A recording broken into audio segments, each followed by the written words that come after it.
पिछले एपिसोड में हमने देखा था कि वहाँ जिलिंग के पेरेंट्स आकर पहुंच चुके थे उससे मिलने के लिए, और यहाँ पर आने के बाद जिलिंग को ये पता चलता है कि उसके पेरेंट्स तो जिंदा हैं। सिर्फ उसके ग्रैंडपा उसको बचाकर उनसे दूर ले गए थे और उनको ये बताया था कि उसके पेरेंट्स मर चुके हैं, जबकि असल में उसके पेरेंट्स जिंदा थे। लेकिन उसके पेरेंट्स जिलिंग का भला नहीं चाहते थे। उन्होंने जिलिंग को किसी इमॉर्टल स्लिंग पैलेस वालों के हाथों एक हिसाब से बेच दिया था, क्योंकि बचपन में ही उसकी शादी करवा दी गई थी इमॉर्टल स्लिंग पैलेस वालों के साथ, जो कि बहुत घटिया लोग हैं। और ये शादी मुकम्मल ना हो जाए, जिलिंग परेशानी में ना आ जाए, इस वजह से उसके ग्रैंडपा उसको दूर ले गए थे अपने पेरेंट्स से। इस बार भी वो यहाँ पर जिलिंग को लेने के लिए आए थे। चूफेंग उसको बचाने की कोशिश करता है लेकिन नहीं बचा पाता और उसके पेरेंट्स उसको ले जाते हैं अपने साथ। जिसके बाद यहाँ से ये एपिसोड शुरू होता है। तो इस एपिसोड की शुरुआत में चूफेंग ने अपनी वही नई टेक्निक को सीखा था और इसके बाद वो आगे बढ़ रहा होता है। तभी उसको यहाँ पर ये पता चलता है कि प्रिंस और उसके जियांग डायनेस्टी के ऊपर हमला हो चुका है। तो ये देखकर चूफेंग परेशान हो चुका था। वो कहता है कि मुझे प्रिंस की हेल्प करने के लिए जाना पड़ेगा, तो वो वहीं जाने के लिए निकल जाता है। इसके बाद हम यहाँ पर जियांग डायनेस्टी को देख पाते हैं, जहाँ पर वो चुड़ैल अपनी पूरी की पूरी आर्मी को लेकर पहुंच चुकी थी और यहाँ पर आने के बाद वो हमला शुरू करवा देती है। जियांग डायनेस्टी के जितने भी लोग थे वो सभी अपने डायनेस्टी को प्रोटेक्ट करने की कोशिश करते हैं। प्रिंस के फादर भी यहाँ पर अपनी पूरी जान लगा रहे थे। वो कहते सभी से कि हमें हार नहीं माननी है,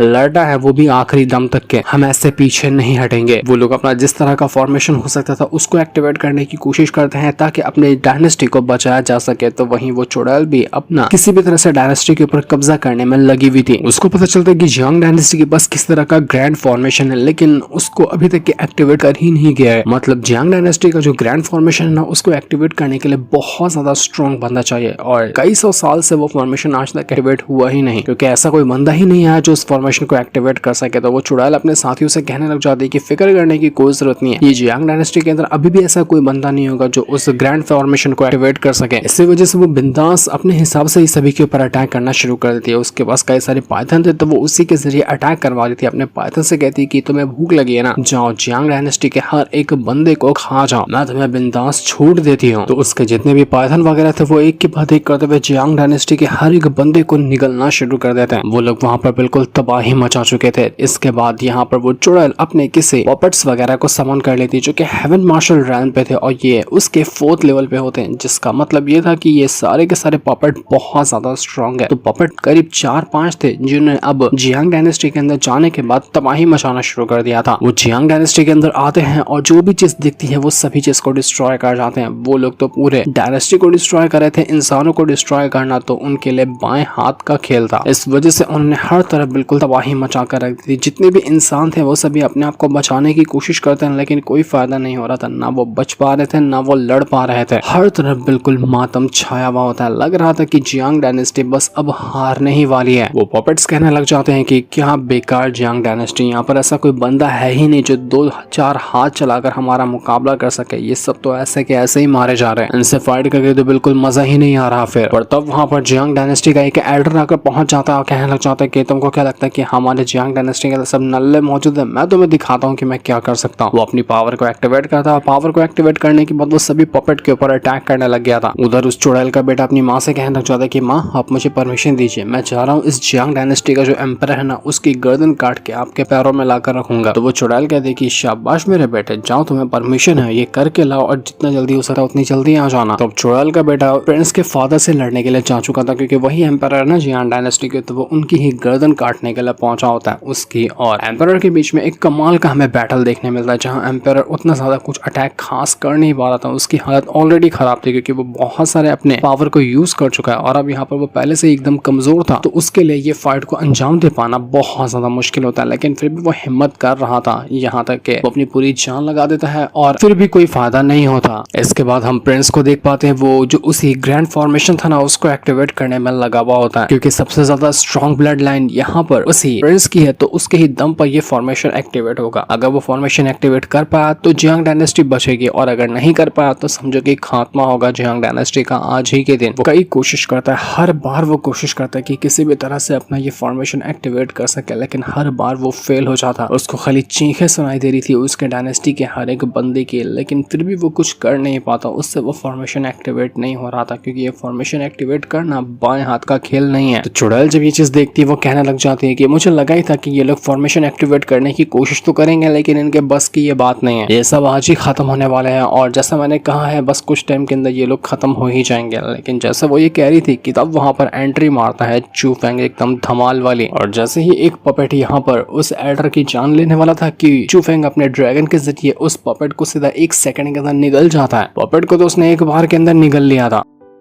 चूफेंग के बाकी दोस्त भी यहाँ पर आकर पहुंच जाते हैं और अब वो सारे के सारे लोग मिलकर उन पपेट्स के ऊपर अटैक करना शुरू कर देते हैं। क्वीन भी चूफेंग के साथ होती है और ये सभी मिलकर यहाँ जियांग डायनेस्टी को प्रोटेक्ट करने के लिए पहुंचे हुए थे। वो एल्डर यहाँ पर चूफेंग और उसके दोस्तों को इशारा देने की कोशिश कर रहा था कि ये जितने भी पपेट है ना, ये मामूली नहीं है, ये बहुत ज्यादा स्ट्रॉन्ग है, तो जरा संभल के इनसे मुकाबला करना वरना ये लोग तुम्हारी जान ले लेंगे। लेकिन चूफेंग को कोई फर्क नहीं पड़ता, चाहे कितना भी वो स्ट्रॉन्ग क्यों ना, वो अकेले दम पर उसको हरा लेगा। तो वो भी अपना फाइट कर रहा था और उसके दोस्त वगैरह भी उन पपेट से मुकाबला कर रहे होते हैं। तो अब देखते ही देखते वो जितने भी पपेट थे ना, उनका दिमाग खराब हो जाता है कि आखिर इनकी हिम्मत कैसे हुई जो हमारे ऊपर अटैक करने के लिए पहुंचे हुए। तो इस वजह से उन लोगों ने अब चूफेंग और उसके दोस्तों को मारने की कोशिश की थी। वो अलग तरह का वॉइड क्रिएट करने लग जाते हैं ताकि उस वॉइड के अंदर इन तीरों को फंसाया जा सके। चूफेंग के दोस्तों एक पल के लिए बिल्कुल फंसने ही वाले थे, लेकिन चूफेंग उनको आकर बचा लेता है। अगर वो फंस जाते वॉइड के अंदर तो न जाने कौन से दुनिया में जाकर कैद हो जाते हैं। तो इस चीज को देखकर वो पपेट यहाँ पर चूफेंग से कहने लग जाते हैं कि बच्चे मानना पड़ेगा, तेरे अंदर कुछ न कुछ तो टैलेंट जरूर है जो तूने यहाँ पर इतने अच्छी तरह से हमें टक्कर दिया, लेकिन ये तेरा टैलेंट उतना काम नहीं आएगा जब हम यहाँ पर तुझसे मुकाबला करने के लिए आए हैं। तो जिस पर चूफेंग कहता है कि अबे जाना, जितना मेरा टैलेंट है ना उसका अगर मैं आधा भी यूज करूँ तो भी मैं यहाँ पर तुम सारे पपेट को उसकी औकात दिखा सकता हूँ। तो ये सुनकर तो उन पपेट का ईगो हर्ट हो जाता है कि तेरी हिम्मत कैसे हुई जो तू हमें यहाँ पर इस तरह से ट्रीट कर रहा है, हम तुझे नल्ले नजर आते हैं क्या। वो तुरंत चले जाते हैं चूफेंग को मारने के लिए और अब उनका मेन टारगेट चूफेंग बन चुका था। वो बाकी चीजों को छोड़कर बस चूफेंग के पीछे पड़ जाते हैं कि हम इसको सिखाते हैं कि हम है क्या चीज, आखिर ये हमें समझता क्या है। वो लोग यहाँ पर चूफेंग को मारने में लग जाते हैं। तो चूफेंग भी यहाँ पर उनसे मुकाबला कर रहा था। दोनों के बीच में कमाल का बैटल शुरू हो जाता है, लेकिन हर बार चूफेंग उनसे ज्यादा स्ट्रॉन्ग नजर आता। वो बहुत अच्छी टक्कर देता है उन सभी को। तो ये देखकर वो लोग भी एकदम हैरान थे कि आखिर ये इतना ज्यादा कमाल का अटैक कैसे कर पा रहा है। चूफेंग के दोस्त भी हैरान रह चुके थे कि ये तो सच में बहुत फास्ट अटैक कर रहा है। आखिर चूफेंग ने अपना ब्रेक थ्रू कर लिया क्या, इतना जल्दी इतना ज्यादा स्ट्रॉन्ग कैसे हो गया। चूफेंग अपनी कुल्हाड़ी का यूज करता है, अपने वो ही असुरा गॉड वाले फॉर्म का यूज करता है और उसके बाद तो वह यहाँ पर पपेट का खात्मा ही कर देता। पपेट वहां पर मर चुका था और चूफेंग ने काफी बड़ा खतरा तो अभी तक यहाँ पर खत्म कर दिया था। जो पपेट खतरा बने हुए थे वो उनको निपटा चुका था। इसके बाद वो चला जाता है एल्डर के पास देखने के लिए कि वो ठीक भी है या नहीं है। तो एल्डर ठीक तो होते हैं, लेकिन जैसे यहाँ पर ये काम हुआ था उस चुड़ैल का दिमाग खराब हो जाता है। वो पागलों की तरह चूफेंग से कहने लग जाती है कि चूफेंग तेरी हिम्मत कैसे हुई जो तूने मेरे पपेट को मार डाला, मैं तुझे कच्चा चपा जाऊंगी। वो अपना पूरा फुल ऑरा का प्रेशर डाल देती है चूफेंग के ऊपर ताकि चूफेंग को जमीन के अंदर धसा कर उसकी जान ले। लेकिन चूफेंग अपने ऑरा से प्रोटेक्शन बैरियर बनाता है, अपने आप को और अपने दोस्तों को बचाने में लगा हुआ था। जैसा वो ये काम कर ही रहा था कि तभी वहां पर एक स्टिक आती है जिसने आते साथ ही सीधा चुड़ैल के अटैक को डिस्ट्रॉय कर दिया था। और ये स्टिक किसी और की नहीं बल्कि अपने उसी मंकी की थी जो धमाल वाली एंट्री मार चुका था। और यहाँ पर आने के बाद चुड़ैल से कहने लग जाता है कि क्या रे तू यहाँ पर मुझसे पंगा लेने के बारे में सोच रही है, तेरे जैसे को उंगली पे नचाकर घुमाता हूँ मैं, बच्चों से क्या लड़ती है, हिम्मत हो तो जरा मुझसे लड़कर दिखाना। चुड़ैल कहते कि मंकी डीमन एप तू यहाँ पर क्या कर रहा है, तू आखिर इंसानों का साथ देने के लिए क्यों आया, आखिर तेरा इन इंसानों से मतलब क्या, तो इंसानों का कभी साथ नहीं देता है। तो मंकी कहता है कि जो चूफेंग से उंगली करेगा जो उसका दुश्मन होगा वो मेरा दुश्मन होगा, इसलिए मैं उसको छोड़ने वाला नहीं हूँ, तुझे भी नहीं छोड़ूंगा मैं। मंकी तुरंत यहाँ पर अपनी बीस्ट की आर्मी को बुला लेता है और उसकी आर्मी यहाँ पर आने के बाद वो सभी के ऊपर अटैक करना शुरू कर देती है। चूफेंग को बचाते हुए वो मंकी जो था चुड़ैल से फाइट करने चला गया था और उसकी आर्मी बाकी चुड़ैल के साथियों से फाइट करने के लिए जा चुकी थी। यहाँ बैटल बहुत ज्यादा इंटेंस हो चुका था। जितने भी उस मंकी के साथी वगैरह थे वो चूफेंग के पास आते हैं, उसे कहना चाहते कि बॉस बताइए किसकी खटिया खड़ी करनी है, जिसकी कहेंगे हम जाकर उसकी वाट लगा देंगे। चूफेंग हैरान थोड़ा सा शर्मा जाता है कि अरे नहीं मैं तुम्हारा बॉस नहीं हूँ, तुम्हारा बॉस तो वही मंकी है, तुम उसको बॉस कहना। लेकिन वो बीस्ट वगैरह तो कहने लग जाते कि नहीं हम तो आपको ही बॉस कहेंगे और आप जिसको कहेंगे मारने के लिए हम उसी को मारने वाले हैं। तो चूफेंग कहता है कि अच्छा ऐसी बात है तो ठीक है, जितने भी यहाँ पर दुश्मन आए हुए हैं ना सभी की गर्दन काट कर यहाँ पर लाकर जमा कर दो। तो ये सुनते साथ जितने भी यहाँ सभी के सभी बीस्ट वगैरह थे वो कहने लग जाते कि अरे वाह बॉस ने काम दे दिया, चलो जल्दी करके आते हैं, हमें तो वैसे भी भूख लगी थी किसी की जान लेने की, अब हमारी प्यास बुझने वाली है। तो सारे बीस्ट जितने भी दुश्मन नजर आते हैं उनकी खटिया खड़ी करने के लिए जा चुके थे कि यहाँ पर करीब 50-60 के आसपास बीस्ट होंगे और अब वो इतने काफी थे चुड़ैल और उसकी आर्मी की वाट लगाने के लिए। इसके बाद चूफेंग जो था वो यहाँ पर उस एल्डर से कहने लग जाते कि एल्डर आपने प्रिंस को देखा क्या, वो कहाँ पर है, वो ठीक तो है ना। तो एल्डर कहते कि मुझे नहीं पता कि वो ठीक है या नहीं है, वो ग्रैंड फॉर्मेशन को एक्टिवेट करने गया था, लेकिन अभी तक के फॉर्मेशन एक्टिवेट नहीं हुआ, तो इसका मतलब ये है कि वो उसको चोट लगी होगी, वो ठीक नहीं होगा। तो चूफेंग कहता है कि जितने भी यहाँ पर बचे हुए लोग हैं आप उनका मुकाबला कीजिए, तब तक कि मैं चाहता हूँ देखने के लिए प्रिंस को कि वो ठीक भी है या नहीं है। तो अब चूफेंग के दोस्त वगैरह बाकी बदमाशों से लड़ने के लिए चले जाते हैं ताकि एम्परर को प्रोटेक्ट किया जा सके और इस डायनेस्टी को प्रोटेक्ट किया जा सके। तब तक कि चूफेंग प्रिंस से मिलने के लिए जा चुका था।